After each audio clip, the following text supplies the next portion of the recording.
Hey guys, I wanted to give my story time about a creator on this platform that many people on here know. And I've seen a lot of people recently come out and share their stories of their experiences and what happened with them and her.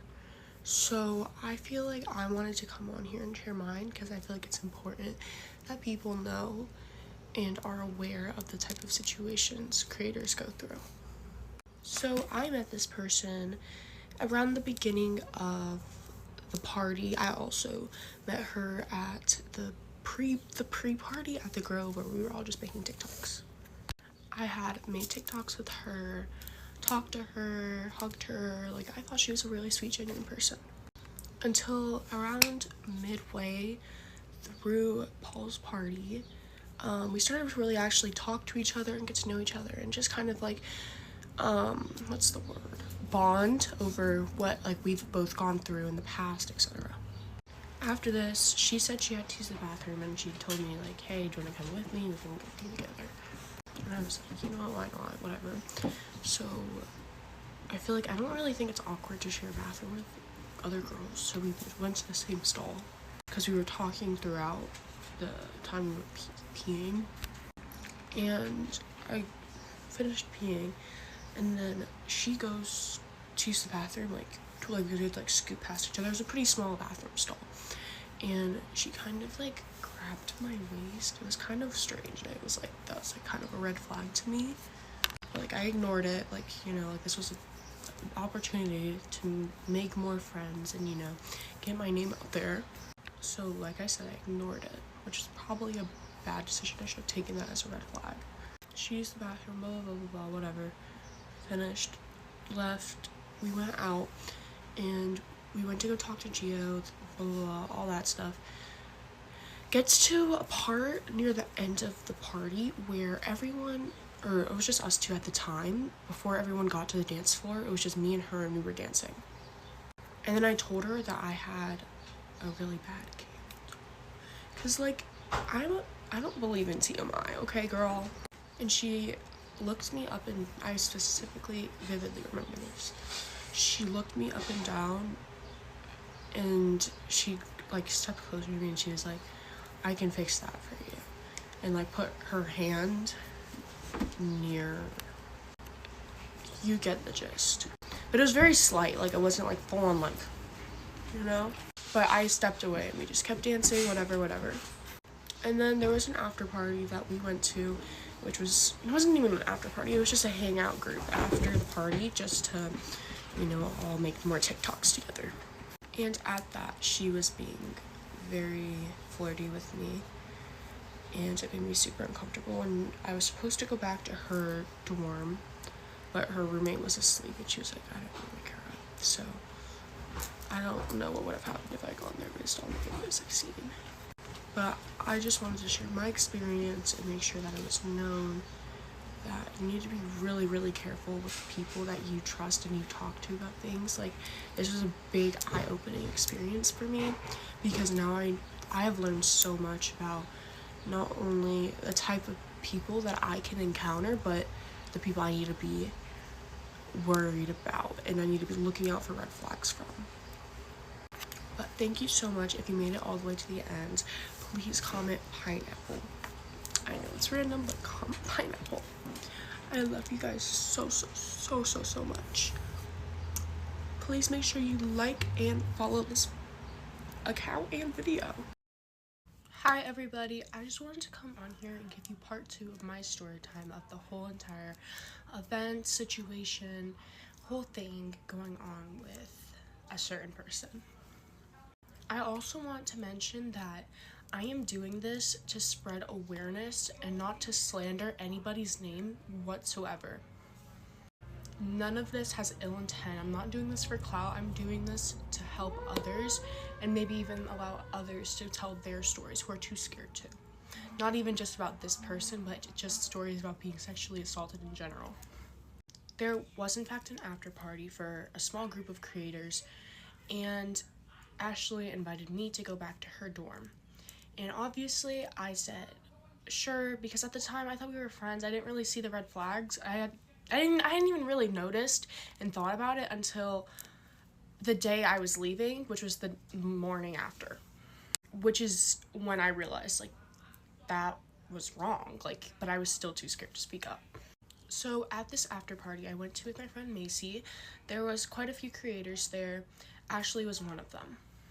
And at this party, she decided to get drunk beforehand, or she just was not sober. I'm sure she was not sober.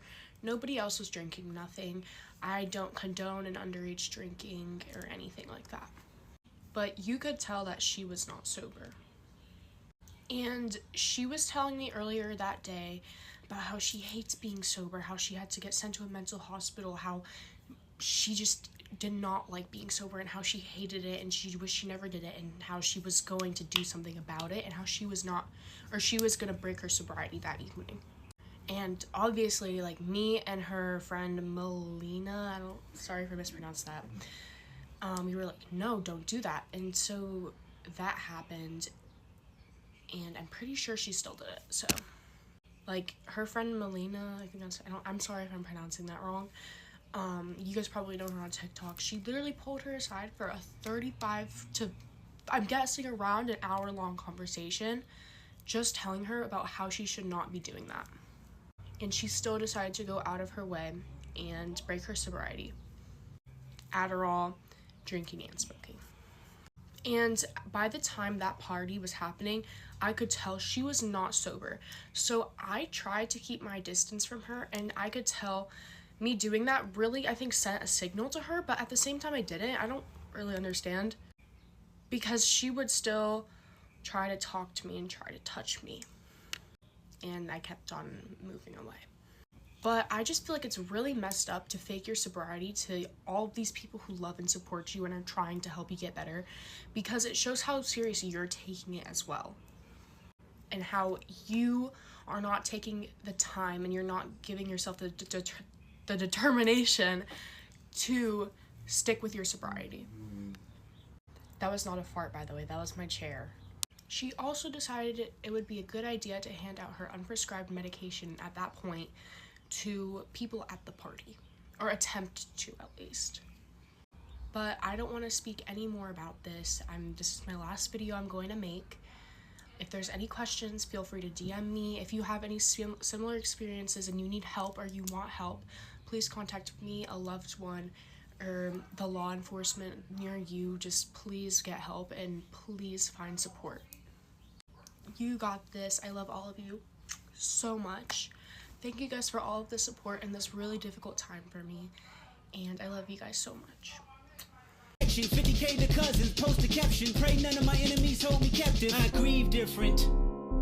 Hey everybody, I have realized there's still a lot of confusion about my side of the story, and some people are kind of thinking it's all messed up, and honestly, if I'm being honest, it is. And this is because when I first made both parts of my story, I did not really sit down and think about what I was going to say or anything like that. I just started like giving you like my experience and everything. Like, I didn't really think and process. Just let me put it in like order, and like let me like figure it all out. So I wanted to come on here and give you guys a less confusing version. So I had flown down to LA last Friday through Sunday. And the reason I flew down was because Paul invited me to his 1 million party. And before the party happened, we had a little like meetup at the Grove earlier that day, just to all make TikToks together and whatnot. And that is when I met her. The first time I spoke to her, I was like, oh my gosh, hi, so nice to meet you. I've seen your videos before. We just kind of talked. She kind of blew me off at first, so I didn't take it personal really, because like I knew it was probably stressful for her as well. But after that, we made a few TikToks. I didn't really talk much to her. Me and Melina were more hanging out together because we got along pretty well. So I talked to her a little bit, and then I went home. I went home at around, I would say 3:30, 4 o'clock to go get ready for Paul's party, because I also had to help my mom get ready. So forward, I already got ready, and I'm on the way to the party. I get in, all of that. We had to wait outside the line, which was understandable. So about 30 minutes into the party, I walked inside and I saw a few bigger creators, so I went over and we were all just talking and all of this, and Ashley was a part of that group of girls. So as I was talking to them, I was telling, like, yeah, this is really overwhelming for me because I'm a pretty anxious person and there's a lot of people here and it's messing with my anxiety. And Ashley comes over and she gives me a hug, which I thought was super sweet and all that. After that though, I didn't see her until I went outside to go make a few TikToks with some creators. And at this point, I'm pretty sure she was not sober. I'm not 100% sure, don't get me wrong, but she asked me to go to the bathroom with her. Because before, like, she asked me, we were talking a lot, and we were just, like, laughing and making jokes together and making TikToks. And for reference, before she asked me to go to the bathroom with her, we were talking for about an hour, may I say. And so I go to the bathroom with her because I didn't really think much of it. I just thought, oh, maybe she just wants company while she's in there because maybe she hasn't gone yet and she's kind of scared or she doesn't know where to go. So I didn't think of it as a big deal. Until I go to the bathroom with her and she pulls out which if you didn't know is a type of, and then I told her I'm just gonna go to the bathroom really quick and then once I go back out we can continue talking. I just don't want to be around that because I don't do it personally. So I went to go pee and then we swapped by and she like grabbed my waist and pushed me aside and like went down my thigh, or like went like here I'll show you, like that, and then like she went like that and like went to go to the bathroom. And once she finished, I left. We took a picture together. I don't know if you guys want to see it, but I'll show it. Here is the photo. You can see the bathroom stall behind us. And after I took that photo with her, I went and I left. Also, I saw the people asking what lip stain I had in my video. This is the Saatchi lip stain in the shade Pinked 03. So I took that photo, I washed my hands, and then I left the bathroom. After I left the bathroom, I went out and I went and met up with one of my other friends, and we just hung out for a little bit. Until I saw her again, which was probably about an hour later into the party, and we started talking again, and we honestly became inseparable at that point. Like, we were just talking the whole time, we were always together, and that was another reason why I didn't really see the red flags. I thought maybe she just wants to be friends with me. I know that sounds bad, but I was kind of fangirling as well because I've watched her my whole life and now I'm meeting her in person. So at that point on, we were talking, and then I asked her, like, hey, do you know if there's an after party happening? And I was like, I think there's a few. Let's go talk to my friend Gio. Come back for part 2. I'm gonna run out of time. So we went to go talk to Gio, and he said, yeah, I'm hosting an after party. You guys can come if you want. And we said, okay, whatever. And then me and her, we went over to this dance floor. There was no one there. There was just a DJ, and then it was us two, and we were dancing and stuff. And it was really loud, so I told her, I have a really bad cold right now. And I was like laughing because I thought it was more of a joke. Like, I thought it was kind of just like funny. Like, I don't believe in TMI personally. So I told her, and then she looked me up and down and she said, I can fix that. And she put her hand on my crotch. And I immediately started getting a weird feeling in my stomach. But I didn't really consider how bad it really was. I just thought maybe she was trying to be funny. I didn't take it personal, which I probably should have. I probably should have told someone. There was security there. I don't know why I didn't say anything to them. But after that happened, I still really did not think much of it because I was still in the headset, this is good for my account. This is good for me. This is going to get me more connections, more views, more friends. Like, I didn't think about what was really happening. And that's what another thing is. I really feel like she took advantage of the fact that I was a smaller creator because she asked a bunch of other smaller creators too to go to the bathroom with her, and I just happened to be the one that said yes. But we already talked about that. So after that, we went to go find Melina and Luca, and at this point, keep in mind, she says, I'm so excited to get drunk tonight. I'm already high. I'm having such a good time. And me and Melina look over at her and we're like, aren't you supposed to be staying sober?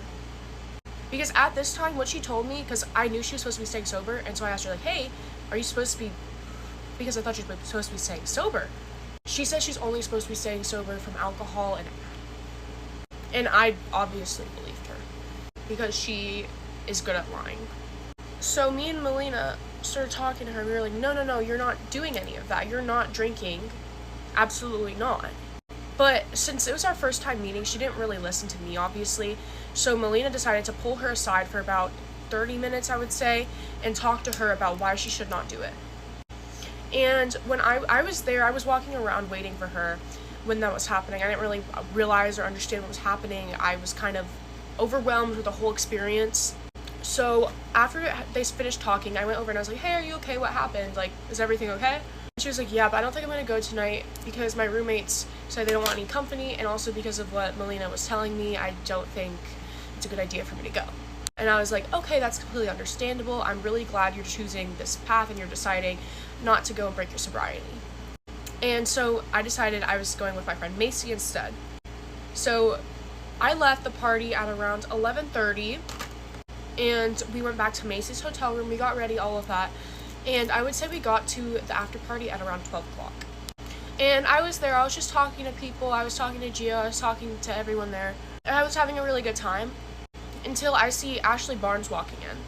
And I'm a little like, huh? A little confused because she was just saying prior how she was not going. And so I went up to her and I was like, I gave her a hug and I was like, hi, how are you? I didn't know you're coming. I thought you said you're staying home. And she was like, oh, and for reference, her words were slurred. She was like, oh, I wanted to come now. I changed my mind. I don't really care about what Melina has to say. All of this stuff. And then I noticed she had a bag with her. And in this bag, she had unprescribed. And she was attempting to hand it out to people. She attempted to give it to me as well. I'm so grateful I did not take it. I would never take it. But she was asking people if they wanted some. I'm not sure if she took any herself, because I left the party early. But I did know she brought it. I also have a video. My friend Macy sent me the video of her. And this was later in the party once everyone had basically left. And nobody else in this video was drinking, and nobody there was drinking either. It was just only her. And the messages between Brad and the other creator, the DM, was with me and him. And the video that he received of the water was from me. So if you know what I'm talking about, you know. If you don't, go on his account. You can go look at it really quickly and then come back. But that happened. I didn't really talk to her much after that, but every once in a while when I did, she was very touchy with me, and it was making me very uncomfortable. So I tried to keep my distance from her. And so after all of that, I left and I went to sleep. And the next morning I woke up and I just was hit with a really strong feeling of guilt and why did I let this happen? I was too scared to say anything though, because this is a bigger influencer. This girl could literally ruin my reputation, ruin my life, if she really wanted to. So that next day she texted me and she was asking to hang out and all this stuff, and I texted her hey, I don't know if I can, and I'm glad I didn't either. But I had this lingering on my mind for the past few days, and when I just finally decided to say something, it's because I saw so many other creators speaking up about it, and it made me feel more comfortable and able to. I thought I should also mention that there's no ill intent in anything that I am saying. I am not trying to hurt anyone's feelings or get anyone in trouble. I am just saying all of this because I want justice, and I want all these other people to get their justice as well. Because I know of a few influencers who are still afraid to speak on it that have had similar experiences. But what happened to me was not okay. I was trying to justify it to myself. I was trying to tell myself, you're just being dramatic, it's fine. But I've really realized this is not okay. I need to do something about this. And I hope you guys can understand and accept and see my side of the story, and you guys will all still support me, I guess. But I love you guys all so much, and thank you all for all of the support you guys are giving me. It truly does mean the world to me. You guys have gotten me through this. Ever since this all happened, I've been struggling with some thoughts, and I've been even considering acting on them because of how hurtful and stressed this all is. So thank you guys truly, because you guys are the reason I've gotten through this. I love you guys so much. If you have any questions, feel free to DM me. Okay, hi guys. Sorry about how I look. I just finished crying. Or I'm trying not to. But I just find it so unbelievable that you guys are going out of your way to try and get people who are trying to come on here and share their stories about literally being sexually assaulted, harassed, all of this stuff, going literally through hell and back. And you guys find the need to drag them in the mud, bash them, all this stuff.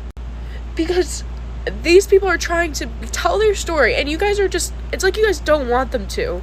Like, you guys are just so unhappy with them finally feeling comfortable enough to go and talk about very traumatizing things that have happened to them, and you just want to go out of your way and post videos bullying them, making fun of them, bashing them, making fake things, just trying to get them in trouble, stuff like this. It's so unbelievable. Like, I really do hope people who do that stuff find the love and support they want and the attention they need, because it's not okay and it's not acceptable.